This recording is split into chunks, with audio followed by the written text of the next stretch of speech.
Matamgi Manipuri Wari channel asibu tabiriba khwai pumnamakpu taramna okjeri. Ngasi sumahu sangum Kokchakpi Nungshibi Nipal suba tangkak amok puduna lakjeri. Punna taminarasi. Hairakliba wahai adomda mayam loina yengsilai.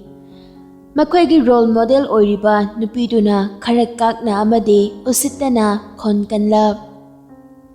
Si firose sidasu tale. Sidasu maril salene.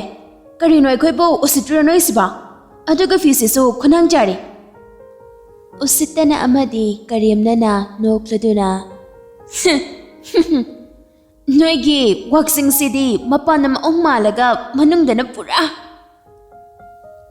Mana setliba dress ini ngasigi oina puthokadawriba maru oina advertise tawgadawriba.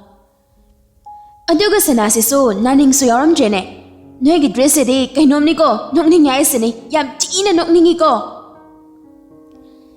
Dress ina riba mi singdo ingangakna yengnaduna leiri.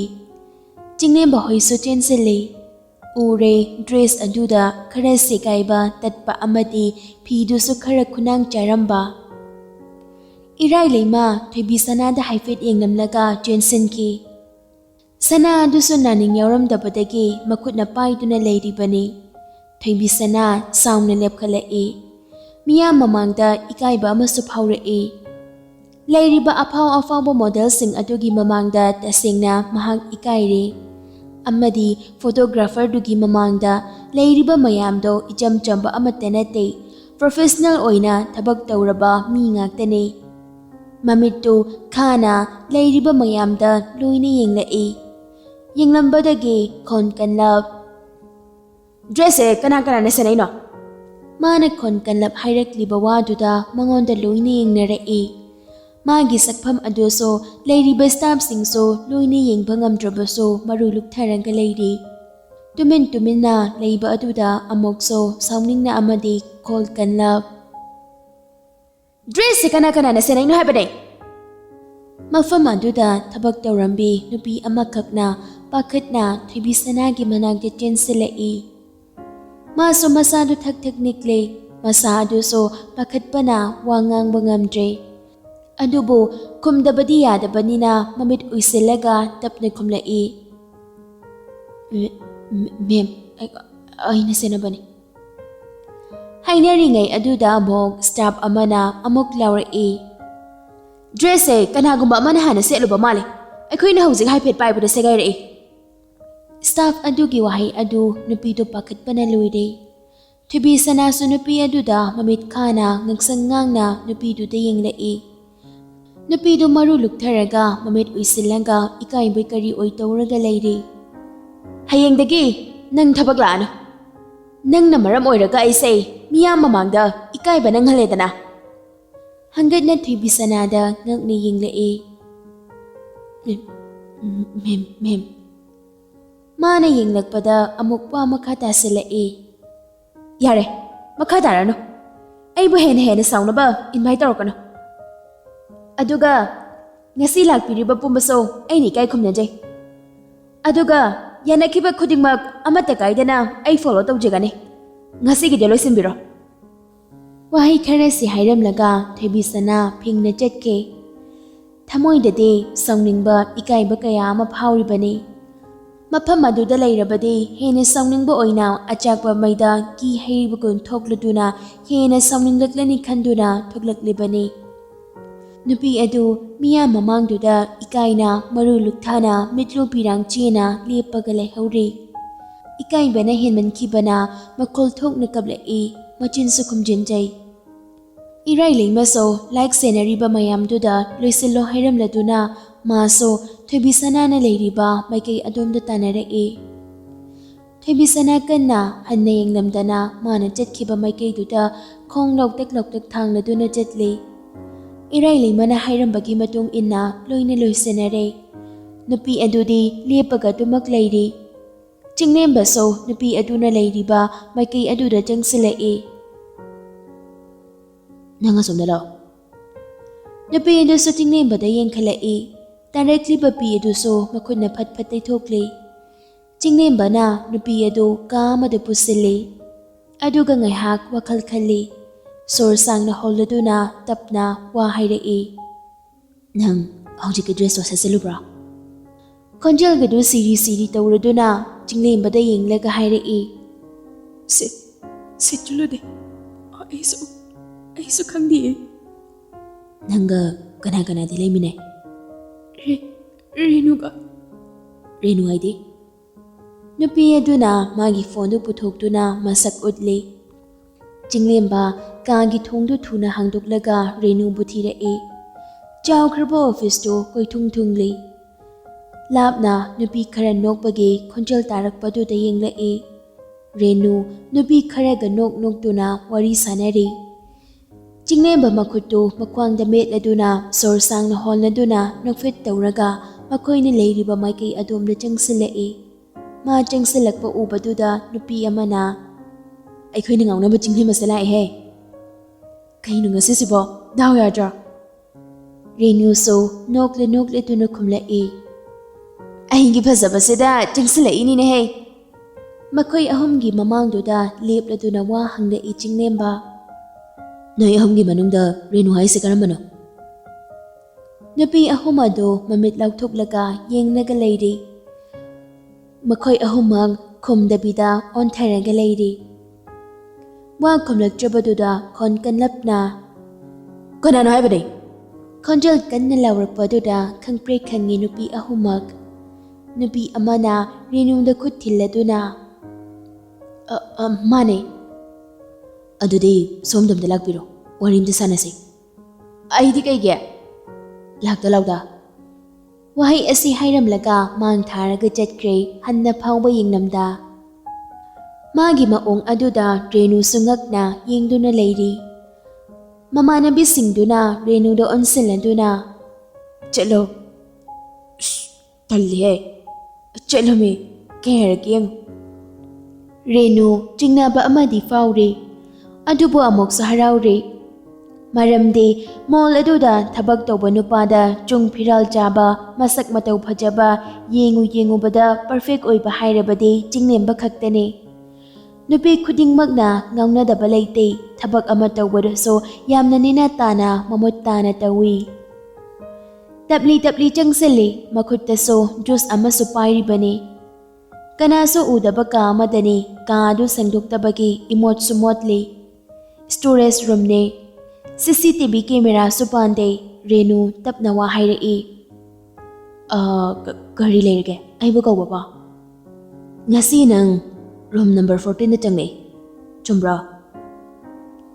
Renu room number 14 ꯄꯜꯂꯛꯄ ꯑꯗꯨꯗ ꯄꯥꯈꯠꯅ ꯃꯔꯩꯒꯗꯨ ꯇꯠꯂꯤ ꯑꯩ ꯆꯪꯗꯤꯌꯦ ꯑꯩ ꯈꯪꯗꯦ ꯆꯤꯡꯂꯦꯝꯕ ꯔꯦꯅꯨꯒꯤ ꯄꯥꯈꯠꯂꯛꯄ ꯑꯗꯨꯗ ꯑꯗꯨꯝ ꯈꯪꯈ꯭ꯔꯦ ꯈꯣꯟꯖꯦꯜ ꯈꯤꯇꯪ ꯀꯟꯅ ꯆꯪꯉꯛꯄ꯭ꯔꯣ ꯆꯪꯉꯛꯇꯕ꯭ꯔꯣ ꯔꯦꯅꯨ ꯆꯤꯡꯂꯦꯝꯕꯒꯤ ꯃꯇꯧ ꯑꯗꯨꯗ ꯄꯥꯈꯠꯑꯣꯏ ꯀꯔꯤꯑꯣꯏ ꯀꯤꯕꯣꯏ ꯐꯠ ꯍꯥꯏꯗꯣꯛꯈꯤ ꯆꯪꯉꯛꯑꯦ ꯃꯈꯨꯠꯇ ꯄꯥꯏꯔꯤꯕ ꯖꯨꯁꯇꯨꯁꯨ ꯃꯈꯥꯗ ꯇꯥꯈꯤ ꯄꯨꯡ ꯈꯔꯒꯤ ꯃꯃꯥꯡꯗꯅꯤ ꯔꯦꯅꯨ ꯀꯥ ꯑꯗꯨꯗ ꯃꯌꯥꯝꯅ ꯇꯧꯔꯤꯗꯨ ꯌꯥꯎꯁꯜꯂꯤ ꯔꯨꯝ ꯅꯝꯕꯔ 14ꯗ ꯂꯩꯔꯤꯕ ꯗ꯭ꯔꯦꯁ ꯐꯖꯕ ꯑꯗꯨ ꯇꯟꯖꯥꯗꯨꯗ ꯎꯔꯛꯏ ꯃꯥꯁꯨ ꯃꯥꯒꯤ ꯐꯣꯟꯗꯨ ꯄꯨꯊꯣꯛꯇꯨꯅ ꯐꯣꯇꯣ ꯀꯥꯞꯂꯤ ꯗ꯭ꯔꯦꯁꯁꯦ ꯌꯥꯝ ꯄꯣꯁ ꯇꯥꯏꯅꯦ ꯇꯥꯕꯅꯦ ꯅꯪꯅ ꯁꯤꯗ ꯀꯩꯗꯧꯔꯤꯅꯣ ꯑꯩꯔꯣ ꯁꯤ ꯗ꯭ꯔꯦꯁꯁꯦ ꯑꯩꯉꯣꯟꯗ ꯌꯦꯡꯁꯜꯂꯣ ꯍꯥꯏꯔꯝꯕꯅꯦ ꯗ꯭ꯔꯦꯁꯇꯨꯗ ꯃꯨꯟꯅ ꯌꯦꯡꯂꯗꯨꯅ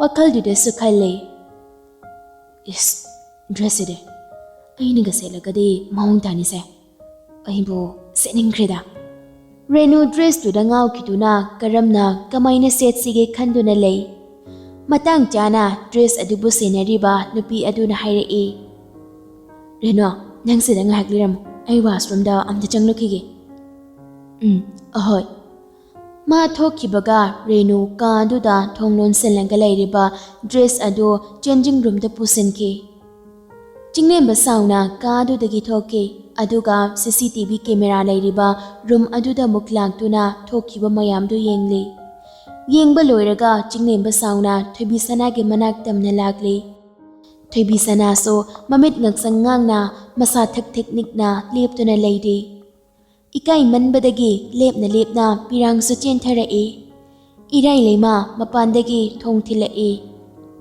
Thoi, thoi, tabrase, thoi. Thaibi sana mapidu tapna taithokli. Table mathakta leiriba isingdo amok thakjeli. Tissue paper aduna amok mamaidu taithokli. Irai, changlo. Irai leimasu changsilai. Mana hik changsilakbaga chinglembasu ka aduda karimata hoi maiga haidabida fatlaungna phongjilai. Thaibi sana magi matau aduda ngakna yengladuna lepkhalai. Irai leimasu adu mangai wa haiba nanghaude. Chinglemba khara phingna amadi khonjen kanlap. Wa ngangba matamda khara khantharaga ngangbasu kanagani khal. Aduna tumlam chata kanaba kaya perakpasu yai.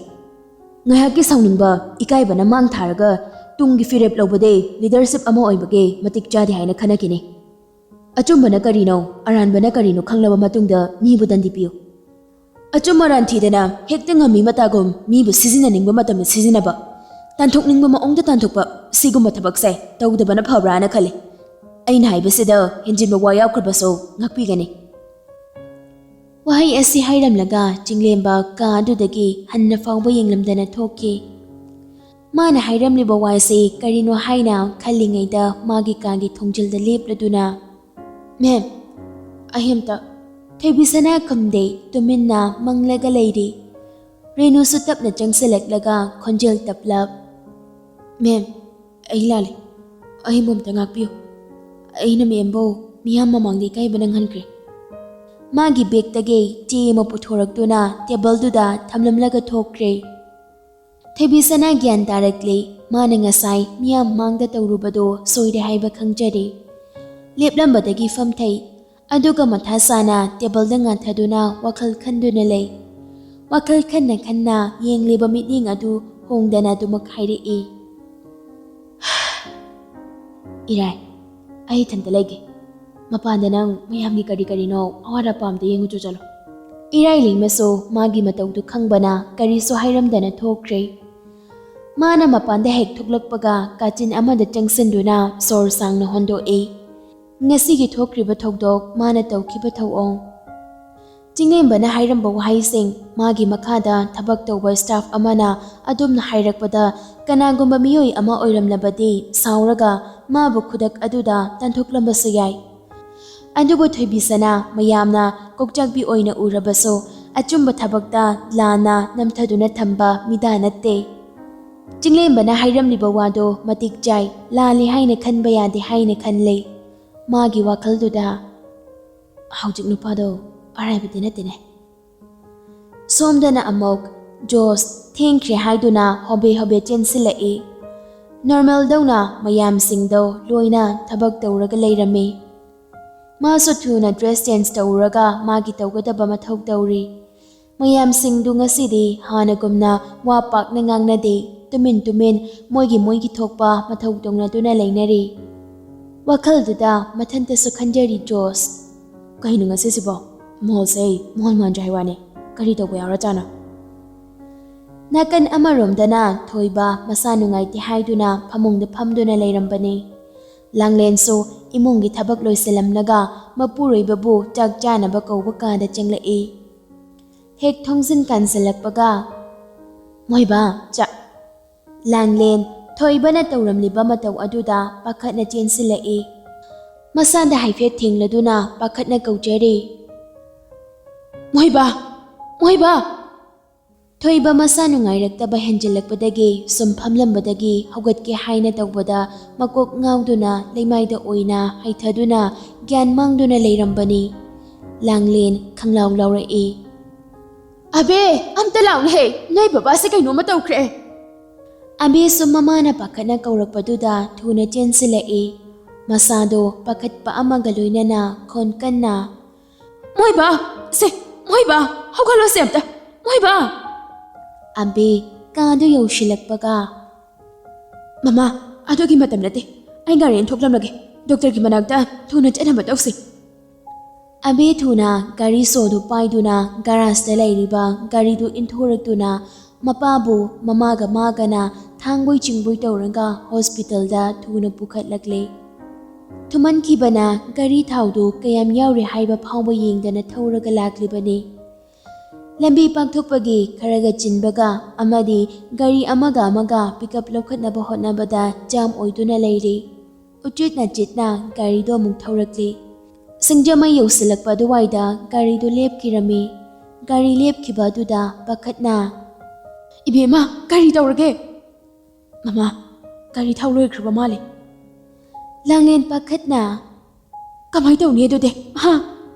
"ꯏꯃꯥ, ꯒꯥꯔꯤ ꯑꯔꯥꯛꯄ ꯑꯃ ꯐꯥꯅꯕ ꯇꯧꯁꯤ." ꯑꯁꯤ ꯍꯥꯏꯔꯒ ꯃꯃꯥ ꯃꯆꯥꯅꯤ ꯆꯪꯗꯨꯅ ꯒꯥꯔꯤ ꯑꯍꯥꯡꯕ ꯑꯃ ꯐꯥꯅꯕ ꯍꯥꯏꯗꯨꯅ ꯁꯣꯔꯣꯛꯀꯤ ꯃꯇꯥꯏꯗ ꯍꯪꯒꯠ ꯍꯟꯗꯥ ꯆꯠꯇꯨꯅ ꯂꯩꯔꯤ꯫ ꯇꯟꯖꯥ ꯑꯗꯨꯗ ꯖꯣꯁꯀ ꯆꯤꯡꯂꯦꯝꯕꯒꯁꯨ ꯊꯕꯛ ꯑꯃꯒꯤ ꯂꯥꯛꯄꯅꯤ꯫ ꯖꯣꯁ ꯂꯥꯡꯂꯦꯟꯒ ꯑꯕꯦꯒꯅ ꯑꯣꯇꯣ ꯐꯥꯅꯕ ꯍꯥꯏꯗꯨꯅ ꯂꯦꯞꯄꯒ ꯂꯩꯕꯗꯨ ꯎꯔꯛꯏ꯫ ꯑꯣꯇꯣꯁꯨ ꯑꯃꯠꯇ ꯂꯥꯛꯇꯦ꯫ ꯇꯟꯖꯥ ꯑꯗꯨꯗ ꯖꯣꯁ ꯆꯤꯡꯂꯦꯝꯕꯒꯤ ꯂꯦꯡꯖꯨꯝꯗ ꯍꯥꯏꯐꯦꯠ ꯊꯦꯡꯂꯨꯗꯨꯅ "ꯚꯥꯏ, ꯑꯥꯗ ꯅꯨꯄꯤ ꯑꯅꯤꯅ ꯇꯧꯔꯤꯁꯤ ꯌꯦꯡꯉꯨ. ꯌꯥꯝꯅ ꯐꯤꯡꯅꯁꯣꯏ. ꯄꯥꯈꯠꯄꯁꯨ ꯃꯥꯟꯗ꯭ꯔꯣ? ꯍꯥꯏꯐꯦꯠ ꯆꯪꯂꯒ ꯍꯪꯕꯤꯔꯨꯁꯤꯔꯣ?" ꯆꯤꯡꯂꯦꯝꯕꯁꯨ ꯖꯣꯁꯅ ꯍꯥꯏꯔꯛꯄꯗꯨꯗ ꯌꯦꯡꯂꯨꯕꯅꯤ꯫ ꯅꯨꯄꯤ ꯑꯅꯤꯒꯤ ꯃꯥꯏꯊꯣꯡꯗꯨꯗ ꯑꯋꯥꯕꯒꯤ ꯃꯃꯤ ꯇꯥꯕ ꯑꯗꯨꯗ ꯃꯈꯣꯏ ꯑꯅꯤꯗꯨ ꯆꯪꯁꯤꯜꯂꯛꯏ꯫ "ꯏꯃꯥ, ꯀꯔꯤ ꯇꯧꯕ ꯌꯥꯎꯔꯒꯦ? ꯌꯥꯝ ꯄꯥꯈꯠꯅꯁꯣꯏ."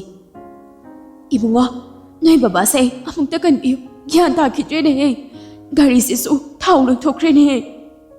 ꯂꯥꯡꯂꯦꯟ ꯑꯐꯤꯡ ꯑꯐꯥꯏ ꯑꯣꯏꯅ ꯍꯥꯏꯔꯛꯄ ꯑꯗꯨꯗ ꯖꯣꯁ ꯊꯨꯅ ꯒꯥꯔꯤꯗꯒꯤ ꯀꯨꯝꯊꯔꯒ ꯒꯥꯔꯤꯗꯒꯤ ꯊꯣꯏꯕꯕꯨ ꯑꯕꯦꯒ ꯇꯧꯔꯒ ꯒꯥꯔꯤ ꯃꯆꯥꯗꯨꯗ ꯍꯥꯞꯂꯗꯨꯅ ꯒꯥꯔꯤ ꯁ꯭ꯇꯥꯔꯠ ꯇꯧꯔꯒ ꯆꯤꯡꯂꯦꯝꯕ ꯋꯥ ꯃꯈꯥ ꯇꯥꯔꯛꯏ꯫ "ꯏꯃꯥ ꯍꯣꯏ ꯇꯞꯅ ꯂꯥꯛꯄꯤꯔꯣ. ꯑꯩ ꯀꯀꯥꯁꯦ ꯄꯨꯔꯒ ꯆꯠꯆꯔꯝꯃꯒꯦ. ꯚꯥꯏ ꯂꯥꯛꯑꯣ, ꯇꯨꯡꯈꯠꯂꯛꯑꯣ ꯆꯠꯂꯁꯤ." "ꯍꯣꯏ ꯏꯕꯨꯡꯉꯣ, ꯔꯤꯝꯁ ꯑꯣꯏꯅ ꯄꯨꯔꯣꯀꯣ. ꯑꯩꯈꯣꯏꯁꯨ ꯊꯨꯅ ꯂꯥꯛꯑꯒꯦ." ꯊꯨꯅ ꯃꯈꯣꯏ ꯑꯅꯤꯅ ꯔꯤꯝꯁ ꯍꯣꯁꯄꯤꯇꯥꯜꯗ ꯊꯣꯏꯕꯕꯨ ꯄꯨꯗꯨꯅ ꯂꯥꯛꯂꯤ꯫ ꯂꯝꯕꯤꯗ ꯃꯈꯣꯏ ꯑꯅꯤꯒꯤ ꯐꯤꯚꯝ ꯑꯗꯨꯗ ꯒꯥꯔꯤ ꯃꯃꯥꯡꯗ ꯆꯠꯂꯝꯕꯁꯤꯡꯁꯨ ꯁꯥꯏꯠ ꯇꯧꯗꯨꯅ ꯃꯈꯣꯏ ꯑꯅꯤꯗ ꯑꯌꯦꯠꯄ ꯑꯃꯠꯇ ꯌꯥꯎꯗꯅ ꯍꯣꯁꯄꯤꯇꯥꯜꯗ ꯌꯧꯁꯤꯜꯂꯛꯏ꯫ ꯇꯝꯐꯥꯁꯨ ꯏꯃꯔꯖꯦꯟꯁꯤ ꯋꯥꯔꯗꯇ ꯂꯩꯕꯅꯤꯅ ꯃꯥꯁꯨ ꯀꯦꯟꯇꯤꯟꯗꯒꯤ ꯊꯣꯛꯂꯛꯄꯗ ꯃꯤ ꯃꯌꯥꯝ ꯑꯃ ꯑꯣꯝꯁꯤꯟꯗꯨꯅ ꯂꯩꯔꯝꯕꯗꯨ ꯎꯔꯛꯏ꯫ ꯃꯥꯁꯨ ꯊꯨꯅ ꯆꯦꯟꯁꯤꯟꯗꯨꯅ ꯌꯦꯡꯂꯤ꯫ ꯃꯄꯥ ꯑꯣꯏꯔꯝꯕ ꯑꯗꯨꯗ ꯃꯦꯜ ꯅꯔꯁ ꯑꯃ ꯑꯅꯤ ꯇꯧꯗꯨꯅ ꯊꯨꯅ ꯄꯨꯁꯤꯜꯂꯤ꯫ ꯑꯕꯦꯒ ꯂꯥꯡꯂꯦꯟꯒꯁꯨ ꯑꯣꯇꯣ ꯑꯃꯗ ꯂꯥꯛꯂꯤ꯫ ꯇꯝꯐꯥꯅ ꯇꯧꯗꯨꯅ OTꯗ ꯄꯨꯁꯤꯟꯗꯨꯅ ꯃꯤ ꯑꯃꯠꯇ ꯆꯪꯍꯟꯗꯅ ꯀꯣꯏꯆꯦꯟ ꯆꯦꯟꯗꯨꯅ ꯆꯦꯛꯁꯤꯟꯅ ꯇ꯭ꯔꯤꯠꯃꯦꯟ ꯇꯧꯔꯤ꯫ ꯆꯤꯡꯂꯦꯝꯕ ꯍꯣꯏꯁꯨ ꯃꯐꯝ ꯑꯗꯨꯗ ꯅꯔꯁꯁꯤꯡ ꯑꯗꯨꯅ ꯍꯥꯏꯔꯛꯄꯗꯨ ꯑꯋꯥꯠꯄ ꯍꯤꯗꯥꯛꯁꯤꯡ ꯑꯗꯨ ꯂꯧꯕ ꯆꯠꯈꯤ꯫ ꯄꯨꯡ 2ꯃꯨꯛ ꯀꯟꯅ ꯂꯥꯛꯅꯔꯕ ꯃꯇꯨꯡꯗ ꯒ꯭ꯌꯥꯟ ꯇꯥꯔꯛꯂꯤ ꯊꯣꯏꯕ꯫ ꯊꯣꯏꯕꯅ ꯒ꯭ꯌꯥꯟ ꯇꯥꯔꯛꯄ ꯑꯗꯨꯗ ꯃꯆꯥꯅꯨꯄꯤ ꯇꯝꯐꯥꯅ ꯃꯄꯥꯕꯨ ꯀꯟꯕ ꯉꯝꯍꯧꯔꯦ ꯍꯥꯏꯗꯨꯅ ꯍꯔꯥꯎꯅ ꯀꯞꯅꯣꯛ ꯇꯧꯔꯛꯏ꯫ ꯁꯣꯔ ꯁꯥꯡꯅ ꯍꯣꯟꯗꯣꯛꯇꯨꯅ ꯃꯄꯥꯟꯗ ꯊꯣꯛꯂꯛꯏ꯫ ꯂꯥꯡꯂꯦꯟ ꯃꯆꯥꯗ ꯑꯣꯟꯁꯤꯜꯂꯗꯨꯅ ꯄꯥꯈꯠꯅ "ꯏꯕꯦꯝꯃ, ꯅꯪ ꯕꯕꯥ ꯀꯃꯥꯏꯅ ꯇꯧꯔꯦ?" "ꯏꯃꯥ, ꯕꯕꯥ ꯀꯩꯁꯨ ꯇꯧꯗ꯭ꯔꯤ. ꯍꯤꯗꯥꯛꯁꯦ ꯑꯣꯟꯅꯅ ꯆꯥꯕꯒꯤ ꯇꯧꯕꯅꯤ. ꯍꯧꯖꯤꯛꯇꯤ ꯀꯔꯤꯁꯨ ꯇꯧꯗ꯭ꯔꯤ." ꯂꯥꯡꯂꯦꯟ ꯆꯤꯡꯂꯦꯝꯕ ꯑꯃꯗꯤ ꯖꯣꯁꯀꯤ ꯃꯅꯥꯛꯇ ꯆꯪꯁꯤꯜꯂꯛꯇꯨꯅ ꯑꯃꯗꯤ ꯆꯤꯡꯂꯦꯝꯕꯒꯤ ꯃꯈꯨꯠꯇꯨ ꯄꯥꯏꯁꯤꯟꯗꯨꯅ ꯍꯤꯛꯅ ꯀꯞꯂꯗꯨꯅ ꯋꯥ ꯉꯥꯡꯂꯛꯏ꯫ "ꯏꯕꯨꯡꯉꯣ, ꯅꯈꯣꯏ ꯑꯅꯤꯅ ꯉꯁꯤ ꯅꯄꯥꯕꯨ ꯀꯜꯂꯕꯅꯤ. ꯏꯃꯥꯅ ꯀꯔꯤꯅ ꯂꯃꯟ ꯁꯤꯡꯒꯅꯤ? ꯅꯈꯣꯏ ꯑꯅꯤꯁꯦ ꯃꯄꯨ ꯃꯥꯅ ꯉꯥꯏꯍꯥꯛꯇꯨꯗ ꯏꯃꯥ ꯏꯆꯥ ꯑꯅꯤꯒꯤ ꯃꯇꯦꯡ ꯄꯥꯡꯅꯕ ꯊꯥꯔꯛꯄꯒ ꯃꯥꯟꯅꯔꯕꯅꯤꯅꯦ ꯑꯩ." ꯂꯥꯡꯂꯦꯟꯒꯤ ꯋꯥꯍꯩ ꯑꯗꯨꯗ ꯆꯤꯡꯂꯦꯝꯕ ꯅꯣꯛꯐꯦꯠ ꯇꯧꯔꯗꯨꯅ "ꯏꯃꯥ, ꯑꯗꯨꯝꯅ ꯍꯥꯏꯕꯤꯒꯅꯨ. ꯑꯩꯈꯣꯏ ꯃꯤꯑꯣꯏꯕ ꯍꯥꯏꯁꯤꯗꯤ ꯑꯃꯅ ꯑꯃꯒꯤ ꯑꯋꯥꯕꯗ ꯃꯇꯦꯡ ꯇꯧꯅꯗꯨꯅ ꯍꯤꯡꯃꯤꯟꯅꯒꯗꯧꯕꯅꯤ." ꯇꯝꯐꯥꯁꯨ ꯃꯈꯣꯏ ꯑꯅꯤꯒꯤ ꯃꯅꯥꯛꯇ ꯆꯪꯁꯤꯜꯂꯛꯇꯨꯅ "ꯏꯅꯥꯎ-ꯑꯅꯤꯕꯨ ꯑꯩꯅ ꯀꯔꯤ ꯍꯥꯏꯅ ꯊꯥꯒꯠꯇꯣꯏꯅꯣ ꯈꯪꯗ꯭ꯔꯤ. ꯕꯕꯥꯕꯨ ꯀꯟꯕꯤꯕꯒꯤ ꯊꯥꯒꯠꯆꯔꯤ." ꯖꯣꯁꯁꯨ ꯅꯣꯛꯐꯦꯠ ꯇꯧꯔꯗꯨꯅ "ꯗꯣꯛꯇꯔ, ꯑꯗꯨꯝꯅ ꯍꯥꯏꯕꯤꯒꯅꯨꯗ. ꯑꯉꯝꯕ ꯃꯇꯦꯡ ꯇꯧꯅꯕꯅꯤ." ꯑꯕꯦꯅ ꯑꯃꯨꯛ "ꯗꯗꯥ ꯍꯣꯏꯒꯤ ꯂꯃꯟꯁꯦ ꯄꯨꯟꯁꯤꯒꯤ ꯀꯥꯎꯖꯔꯔꯣꯏ." ꯅꯣꯛꯐꯦꯠ ꯇꯧꯔꯒ ꯋꯥ ꯃꯈꯥ ꯇꯥꯔꯛꯏ ꯆꯤꯡꯂꯦꯝꯕ꯫ "ꯐꯔꯦ ꯏꯃꯥꯗꯨꯗꯤ. ꯕꯕꯥꯁꯨ ꯀꯩꯁꯨ ꯊꯣꯏꯗꯣꯛꯄ ꯇꯧꯗ꯭ꯔꯕꯅꯤꯅ ꯑꯩꯈꯣꯏ ꯑꯃꯨꯛ ꯆꯠꯅꯕ ꯇꯧꯔꯒꯦ. ꯃꯇꯥꯡ ꯆꯥꯕꯗ ꯀꯀꯥꯒꯤ ꯑꯅꯥꯕ ꯍꯪꯕ ꯂꯥꯛꯆꯒꯦ." ꯑꯁꯨꯝꯅ ꯍꯥꯏꯔꯝꯂꯒ ꯃꯈꯣꯏ ꯑꯅꯤꯁꯨ ꯃꯅꯨꯡꯗꯒꯤ ꯊꯣꯛꯂꯛꯂꯦ꯫ ꯊꯣꯏꯕꯁꯨ ꯒ꯭ꯌꯥꯟ ꯐꯖꯅ ꯇꯥꯔꯗꯨꯅ ꯂꯩꯍꯧꯔꯤ꯫ ꯊꯣꯏꯕꯤꯁꯅꯥꯁꯨ ꯄꯥꯎ ꯇꯥꯕꯒ ꯃꯊꯟꯇ ꯊꯨꯅ ꯒꯥꯔꯤ ꯊꯧꯔꯒ ꯂꯥꯛꯂꯤ꯫ ꯊꯣꯏꯕꯤꯁꯅꯥꯅ ꯒꯥꯔꯤꯗꯨ ꯄꯥꯛ ꯇꯧꯔꯝꯂꯒ ꯐꯤꯡꯅ ꯆꯦꯟꯁꯤꯜꯂꯛꯏ꯫ ꯆꯤꯡꯂꯦꯝꯕꯒ ꯖꯣꯁꯀꯁꯨ ꯋꯥꯔꯤ ꯁꯥꯅ ꯃꯄꯥꯟꯗ ꯊꯣꯛꯂꯛꯏ꯫ ꯊꯩꯅꯩ ꯃꯈꯣꯏ ꯑꯅꯤꯁꯨ꯫ ꯄꯥꯔꯀꯤꯡꯗ ꯂꯥꯛꯂꯗꯨꯅ ꯒꯥꯔꯤ ꯁ꯭ꯇꯥꯔꯠ ꯇꯧꯔꯒ ꯆꯠꯈ꯭ꯔꯦ꯫